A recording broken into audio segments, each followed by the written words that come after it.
तल्लन जी।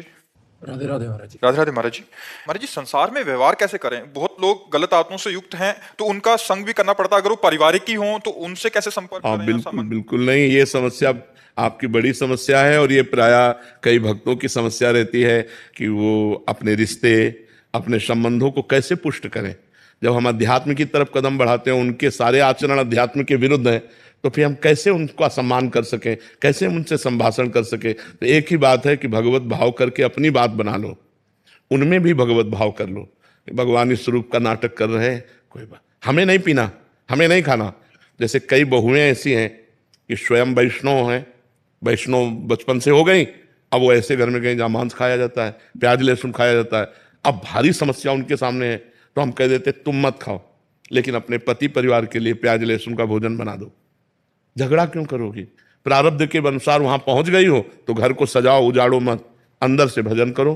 तुम भले मत खाओ, लेकिन परिवार का पोषण जैसे हो रहा है वैसे करो। ऐसे ही आपसे प्रार्थना है कि जो अपने से श्रेष्ठ हैं, सम्माननीय हैं, उनको वैसा ही सम्मान दो, वैसे ही प्यार करो। आप गलत भोजन, गलत संग का प्रभाव अपने ऊपर ना आने दो, यही बात हो सकती है। तो इसलिए गृहस्थ में ही रह करके हम सबको सम्मान देते हुए, सब में भगवत भाव रखते हुए, अपने को बचाते हुए अध्यात्म में चलें। है बड़ा कठिन, है बड़ा कठिन। ऐसा नहीं है कि बहुत सरल बात हो, बहुत कठिन है कि जिससे हमारा मन नहीं मिल रहा, जिससे हमारी आदत स्वभाव नहीं मिल रही, और उस आदमी को हमें सम्मान करना है जो हमारे अध्यात्म के एकदम खिलाफ है, और हमें वहां उनके बीच में जाना है, उनसे बात करना है, उनका स्वागत करना है। ये है बहुत कठिन बात, पर करना पड़ेगा, क्योंकि गृहस्थ धर्म में मान लो अपना दामाद है, वो बेटी का है, अगर हम जरा भी कोई कड़वी हरकत करते हैं तो हमारी बेटी पे वो कड़वी हरकत का प्रभाव पड़ेगा। हमें बहुत समझना है, हमें गलत आचरण नहीं करने, हमें अपने अध्यात्म को बचाना है, उनमें भगवत भाव करके व्यवहार करना है, दूसरा कोई उपाय नहीं है। तनिष्का अरोड़ा जी। राधे राधे महाराज जी। महाराज जी, कथा एवं नाम जप के बाद भी मेरा मन अक्सर विषयों की तरफ भटकता है। अपने भजन को गुप्त रखने के लिए मैं अक्सर अपना समय मित्रों के साथ गुजारती हूँ। अथक प्रयास के बाद भी मेरा मन एक चित्त होकर भजन में नहीं लगता। इस बात का मन में अक्सर गलानी होती है। मित्रों के साथ भी मन में नाम तो चलता रहता है, पर जब कोई पद सुनती हूँ रोना भी आता है। मैं अपने समय को व्यर्थ कर रही हूँ।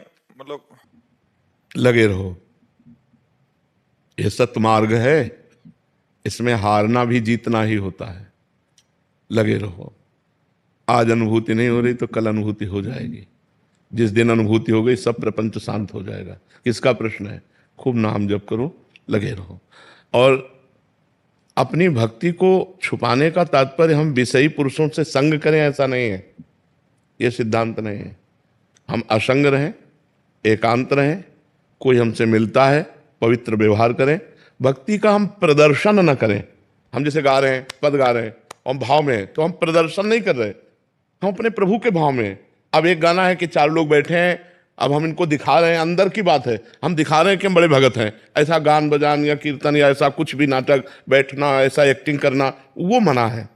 अगर हम भजन में बैठे हैं और 4 लोग आ गए हैं तो हम बैठे ही हैं, वो हमारी स्थिति है, हम कोई नाटक नहीं कर रहे हैं। तो भजन अंदर से भगवान की प्राप्ति के लिए हम कर रहे हैं। बाहर से जब कोई व्यक्ति आवे तो हमको बिल्कुल सहज, सरल, नम्र, प्रिय व्यवहार करना है। अगर वो विषयी है, अगर वो हमारे परमार्थ के विरुद्ध है, तो हमें उसका त्याग कर देना है। हमें फिर संग नहीं, जाके प्रिय न राम वैदेही तजिए ताहि कोटि बैरी सम यद्यप परम शनि। चाहे वो भोजन हो, चाहे वो स्थान हो, चाहे वो व्यक्ति हो, जिसके संग से हमारा भजन छूटे वो हमें प्रिय नहीं हो सकता, वो भोजन प्रिय नहीं हो सकता, वो स्थान प्रिय नहीं हो सकता, वो व्यक्ति प्रिय नहीं हो सकता। और बहुत जन्मों की दबी हुई वासनाएं हैं, इसलिए लाख बार एक ही वासना आपको अनुभव में हो सकती है, ये डिलीट नहीं हुई अभी तक, वही लाख बार मैसेज है, उसी व्यक्ति का मैसेज है। तो आपको लगेगा कि डिलीट नहीं हो रहा, लेकिन वो डिलीट हो रहा है, उसकी संख्या कम होती चली जा रही है। ऐसे हम नाम जप कर रहे हैं, हमारे अंदर दुर्वासनाएं हैं, वो डिलीट हो रही हैं, उनकी संख्या कम हो रही है। पर हमें बार बार ये अनुभव होगा कि वही बात आ रही, वही काम की बात, वही क्रोध की बात, वही मोह की बात, वही अहंकार की बात, वो नष्ट हो रहे हैं। धीरे धीरे नाम अपना प्रभाव दिखाएगा, हृदय निर्मल हो जाएगा, परमात्मा अनुभूति होगी। बस हम डटे रहें, हम कभी हटे ना, किसी भी परिस्थिति में हार ना माने कि अब तो बहुत समय हो गया भजन करते, कोई अनुभूति नहीं हो रही, अरे छोड़ो, ऐसा नहीं, कभी नहीं। भजन कभी व्यर्थ नहीं जाता, नाम जब कभी व्यर्थ नहीं जाता, वह चमत्कार दिखा के रहेगा, पर हम लगे रहें। जब तक हमारे पाप हैं तब तक वो हमें अनुभव में नहीं आने दे रहा, और जिस दिन पाप नष्ट हो गए, निष्पाप हृदय हुआ, उसी दिन चमत्कार हो जाएगा, उसी दिन आनंद की अनुभूति होगी। राघवेंद्र सिंह जी। श्री हरिवंश। श्री हरिवंश महाराज जी, महाराज जी, श्री जी और आपकी कृपा दृष्टि से मुझे प्रतिष्ठित सरकारी संस्थान में एक दायित्वपूर्ण पद पर सेवा करने का अवसर प्राप्त हुआ है। महाराज जी, वहाँ अनेक सामाजिक मुद्दों पर कार्य करने का अनुभव हो रहा है। महाराज जी, ये पूछना चाह रहे हैं कि कभी कभी ऐसा धर्म संकट आ जाता है कि धर्महित और राष्ट्रहित में से अगर किसी एक को चुनना हो तो महाराज जी किसे? राष्ट्रहित। क्योंकि जब हम समाज सेवा पे है तो हमें राष्ट्रहित चयन करना पड़ेगा। जैसे आर्मी का जवान है और उसके लिए केवल राष्ट्र धर्म है। अगर कानून के प्रतिकूल उसका पिता भी खड़ा हो तो वो गोली मार देगा। वो पितृ धर्म, पत्नी, पुत्र, परिवार सबको स्वाहा करके केवल राष्ट्र धर्म के लिए वो जीता है। तो ऐसे ही अगर कोई बड़ा पद है और हमारी समाज व्यवस्था है तो फिर हमें राष्ट्र धर्म पर ध्यान देना चाहिए, लौकिक धर्म पर नहीं। क्योंकि लौकिक धर्म में आप किसी के पति भी हैं, आप किसी के भाई भी हैं, किसी के पुत्र भी हैं, बहुत से रिश्ते नाते हैं। अगर उनके निर्वाह की तरफ आप देखते हैं और राष्ट्र धर्म लघु पड़ता है तो फिर हानि हो जाएगी। राष्ट्र धर्म का निर्वाह करते हुए हमें अपने धर्म, जो धर्म राष्ट्र धर्म में बाधा ना पहुंचावे, उस धर्म को हम निर्वाह कर सकते हैं। जैसे पिता का धर्म है पुत्र को सुख पहुंचाना, और आप किसी ऐसे पद पर हैं और आपके कानून के विरुद्ध पुत्र अगर आचरण करता है तो आपको पुत्र धर्म का त्याग करके राष्ट्र धर्म के कानून के अनुसार उसे दंड देना अधिकार बनता है।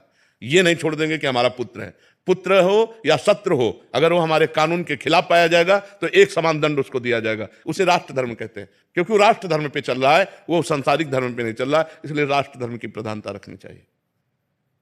प्रोफेसर प्रज्ञेंदु, दिल्ली विश्वविद्यालय। राधे राधे। राधे राधे महाराज जी। महाराज जी, आप कह रहे हैं कि माफ करने की आदत कैसे डाली जाए, चाहे अनुभव नकारात्मक हो या सकारात्मक, दूसरों को माफ करना कैसे अंदर? वैसे ये भजन बल से आता है माफ करना।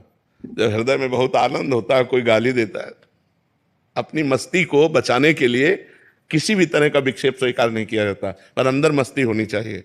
जब भजन की मस्ती होती है, कोई पीछे से थप्पड़ भी मार देना, अब अंदर मन प्रश्न कर रहा है, इसने थप्पड़ मारा, हाँ तुम्हारे प्रारब्ध हैं, तुम्हारे प्रारब्ध है, पूर्व का पाप है, उसको भोग लो, राधा राधा राधा राधा। वो उधर देखता भी नहीं है, तो गाली दे, अपमान कर। देखो, इस जगत की एक रीति है कि हम आपको लाखों प्रकार से सुख पहुंचावें, लेकिन जब आपका नंबर आएगा तो आप हमें दुख ही देंगे, सुख नहीं देंगे। ये रीति है। ये सैकड़ों लोगों का अनुभव आप अनुभव करके देख लो, जो हम बात कर रहे हैं कि आप दूसरे को सैकड़ों प्रकार से सुख पहुंचाइए, लेकिन जब समय आएगा तो वो तुम्हें पीड़ा पहुंचा सकता है, सुख नहीं पहुंचाएगा। ये संसार का स्वरूप है।